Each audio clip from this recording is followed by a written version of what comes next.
Hi, Faye here, ang mami sa pamilya ni Boboy. And for today's video, samahan nyo kaming magpabaksin. Pasal. Does it hurt?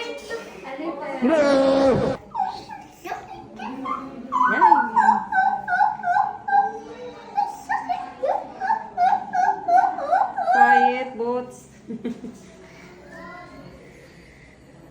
You're making ate, more nervous eh. Oh, Dan, you see? Oh, hold the cotton ate. Dana, ate. Sticker na lang. Nilag natin ba sila niyan, Dok? Oo. Okay. Ano sabi ng sticker mo?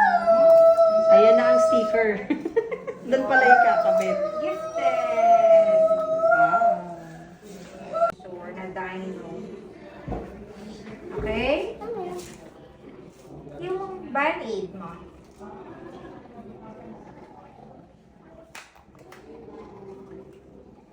Pataba ka na ka, El. Ayan na nga po, mukhang tataba na siya kasi bumibigat naman yung timbang niya.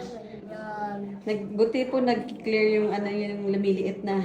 Ano bang gatas niya, ma'am? Ngayon po, fresh milk lang po. Palagi. Oh, hindi nga po kasi minsan ayaw niya eh. Ayun.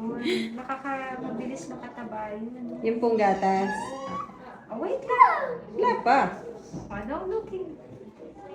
Don't look na kasi. Okay, no looking na. Tapos 1 year po ang niyan, Dok. Effectivity, ganyan. No looking. Sorry, anak. Sorry.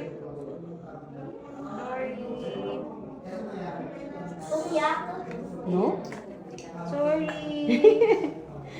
Sorry. Dana.